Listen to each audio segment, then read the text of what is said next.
All right, so let's just look at music for a minute. With music, there is sound. There is sound.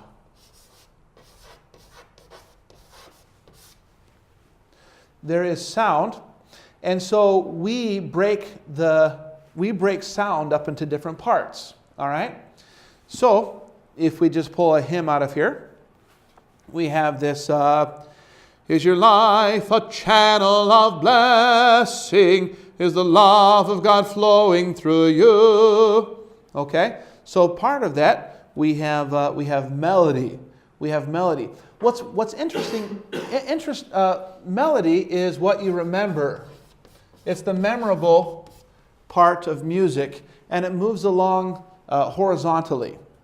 Now you do have music stacked into chords, so you do have a vertical aspect of music, but usually the top line, sometimes it's not always the top line. In men's music, the top line is the tenor 1, which is a high harmony, and then tenor 2 is usually the melody, and then below that with baritone and you have bass.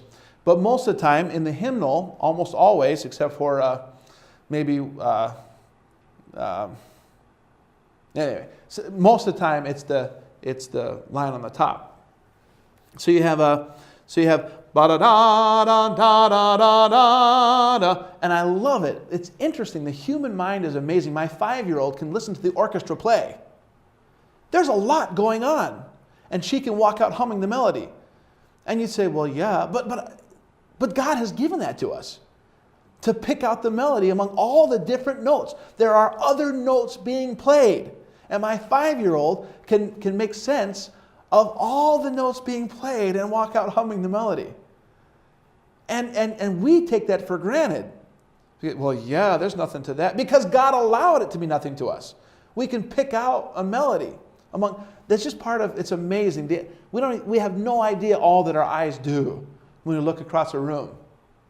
We have no idea all that our ears are doing. And then when you can take, my 5-year-old can listen to all the parts of an orchestration and walk out humming the melody. It's wonderful. But basically, the melody is usually the part that you remember. It's the leading part of the song as it progresses along. Okay, if I were to sing this, maybe I was, "Is your life," and then the tenors would "Is your life a channel of blessing? Is the love of God flowing through you?" Now that line sung at the same time as the melody would be harmony. Those are harmony. You'd say almost those are different notes that sound good against the melody. Okay, so harmony is another part of the sound here. Okay, so harmony, there are different notes that sound good against the melody, and we enjoy harmony. And then there is rhythm. There is rhythm. There's a couple definitions of rhythm. Some have said that it's the organization of time in music. Part of it would be the longer notes and the shorter notes interacting with each other. Ba ba ba ba ba ba ba ba ba ba ba ba ba ba ba. So that's part of rhythm, the shortness and longness. But then there's also pulsations that are occurring as you're going through there. Ba ba ba ba ba ba ba ba ba ba ba ba ba ba ba ba. Okay, so that's the rhythm. And rhythm is a good thing.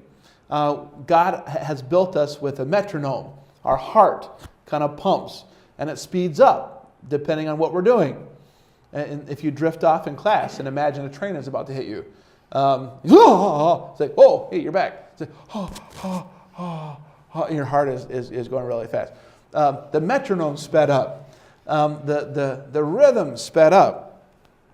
So you have all of these. You have, "Is your life a channel of blessing?" And the altos, they start a third below, and then the tenors are on the a third above, but an octave lower, and then the basses are doubling the tenor, an octave lower, down, way down low on that low A flat that that Michael can sing, but I can't always.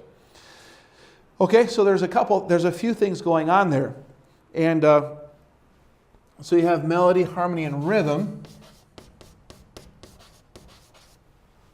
And it seems like, I won't get into it a ton today, but it seems like that with the different parts of our being, these interact with the different parts of our being somewhat.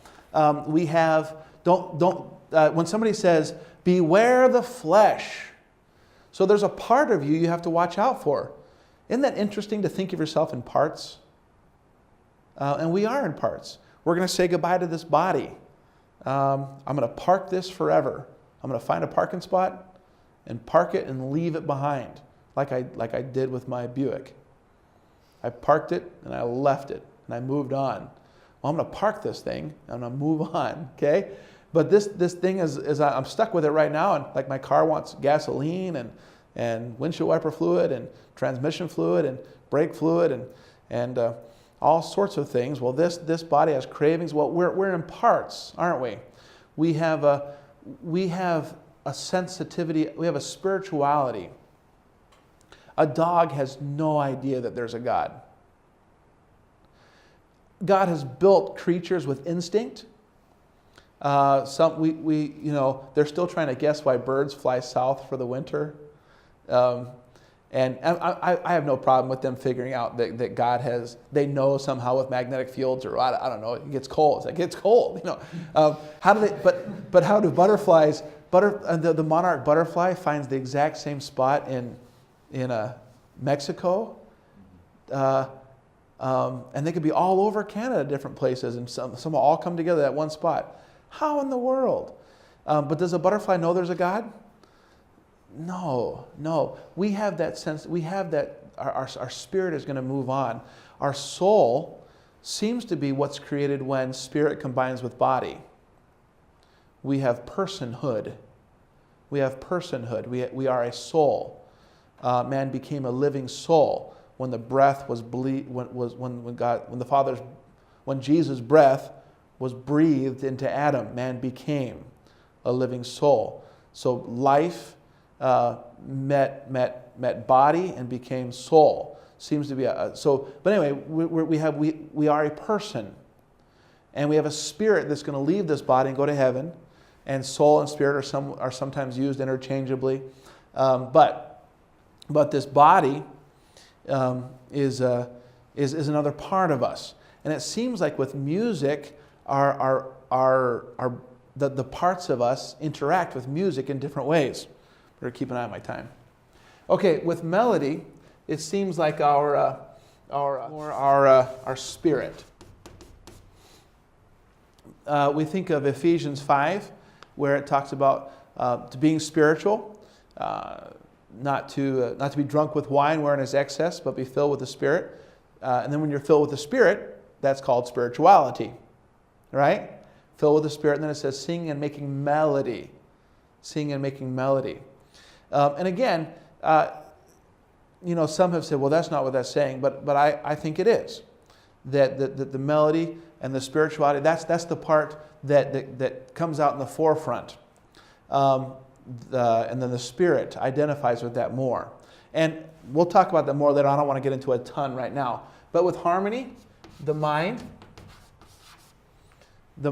appreciates harmony. When you're younger, you don't appreciate harmony. As you get a little older, you say, hey, you hear that? There's a different part going on. There's a different part that sounds good against the melody. And then the older you get, the more you appreciate that. All right? So it takes intellect to even appreciate. But little kids can appreciate melody at an early age.